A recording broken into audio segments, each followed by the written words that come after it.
It was the most heavily guarded secret in the world. A secret written not on paper, but in the movements of armies, in the whispers of spies, and in the minds of a handful of men in London. By the spring of 1944, everyone knew an Allied invasion of Nazi-occupied Europe was coming. The only question was, where? For Adolf Hitler and his high command, the answer seemed obvious. The pass at Calais, the narrowest point of the English Channel. It was the most logical, the most direct route. And the Allies, they knew, were logical. But what if they weren't? What if the entire invasion was a grand illusion? A performance staged on a global scale, designed to make the German high command believe a lie so completely that even when the real blow fell, they would still be looking the other way. This is the story of Operation Overlord, not just of the bravery on the beaches, but of the breathtaking deception that made it possible. This is a story of how the Allies built an army of ghosts and convinced the Nazis to defend the coastline that was never in danger. The problem facing the Allies was monumental. The German defenses along the Atlantic Wall, though uneven, were formidable. Fortifications, gun emplacements, and minefields lined the coast from Norway to the Spanish border. The German army in the west, while containing many second-rate units, was commanded by the legendary Desert Fox himself, Field Marshal Erwin Rommel. He was injecting a new energy into the defenses. But the Allies had one critical advantage. They could choose the time and place of the attack. To exploit this, they had to convince the Germans that the main invasion would come at the Pass de Calais. The geography was irresistible for an invader. A short sea crossing, good beaches, and a direct route to the ultimate prize, the German heartland. The Germans expected it there. The Allied plan, codenamed Operation Fortitude, was to confirm that expectation, to make it an unshakable article of faith within the German High Command. The first and most audacious element of the deception was the creation of a fictional army group. This was Fortitude North, a plan to make the Germans believe an invasion of Norway was imminent. But the real masterpiece was Fortitude South. Its central character was the 1st United States Army Group, or FUSAG. On paper, USAG was a colossal force, commanded by the most famous and feared American general in Europe, General George S. Patton. The Germans considered Patton the Allies' best battlefield commander, and they were certain he would lead the main assault. There was only one problem. USAG did not exist. It was a phantom, a paper army. Its headquarters were in and around the English county of Kent, directly across the channel from the Pass de Calais. To give this ghost army substance, the Allies built an entire world of illusion. Inflatable rubber tanks and trucks were parked in fields, plywood and canvas aircraft were arranged on fake airfields, empty tent cities sprang up. The level of detail was obsessive. Laundry was hung out to dry, and vehicle tracks were meticulously carved into the mud leading to these dummy installations.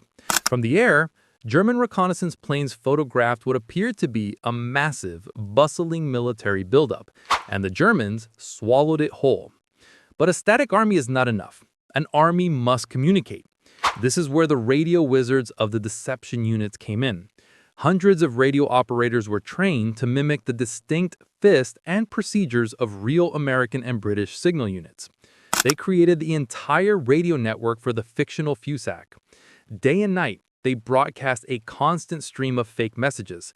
There were logistics requests, promotions, football scores, and personal chatter. The mundane, boring traffic of a real army preparing for a major operation. German listening posts along the Channel coast intercepted it all. This radio noise was perhaps the most convincing part of the entire ruse.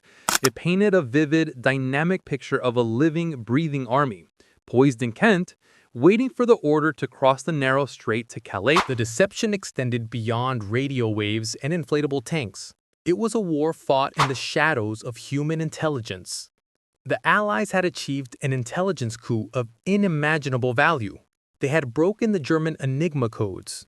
Through the top-secret Ultra program, they could read the secret communications of the German military. This was a double-edged sword. They could now see if the Germans were believing the Fortitude deception, but they had to be incredibly careful not to reveal that they had this source. To reinforce the Fusag story, they turned the German spy network in Britain into a weapon against their own masters.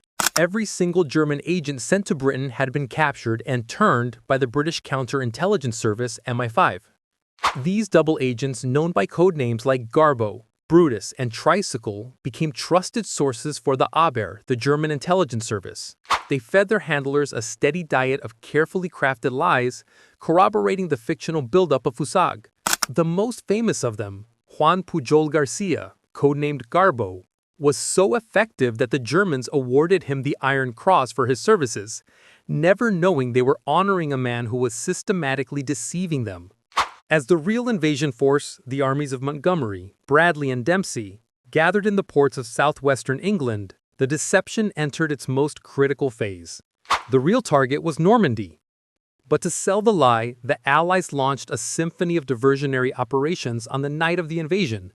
Operation Titanic involved small teams of SAS paratroopers and hundreds of dummy paratroopers, known as Ruperts, dropped with firecrackers that simulated battle sounds east of the D-Day beaches.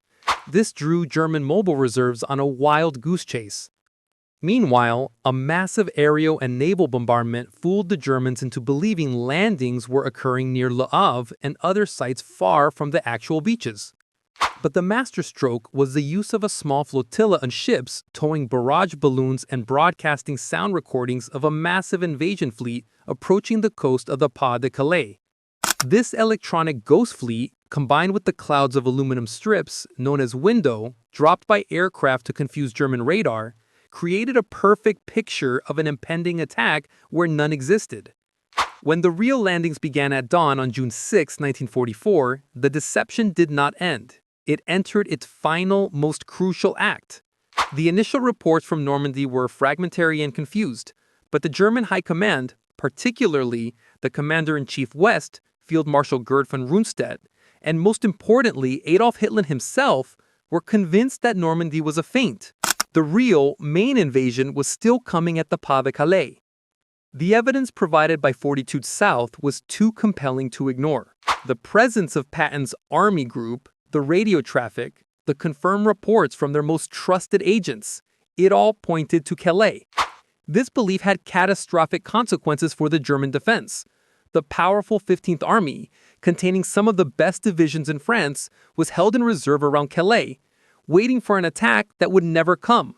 For 7 critical weeks, while the Allies fought to consolidate their fragile foothold in Normandy, these 150,000 men and their panzers remained idle, pinned down by a phantom. It was the single greatest contribution of the deception to the success of D-Day. It allowed the Allies to build up their forces in Normandy without facing the full, concentrated might of the German army in the West. The spell was finally broken in late July 1944 when the Allies launched Operation Cobra, the breakout from Normandy. By then it was too late for the Germans to recover. The Fusag deception has bought the Allies the most precious commodity of war: time. The success of Operation Fortitude stands as one of the greatest military deceptions in history. It was a holistic masterpiece, combining visual, signals, and human intelligence into a single, coherent, and utterly believable lie. It was a testament to the power of imagination, meticulous planning, and the understanding of one's enemy. The soldiers who fought and died on the beaches of Normandy were the heroes of D-Day, but their sacrifice was made possible by the unseen heroes of the deception: the planners, the radio operators, the engineers of inflatable tanks, and the double agents who risk everything to weave a web of illusion so strong it changed the course of the war.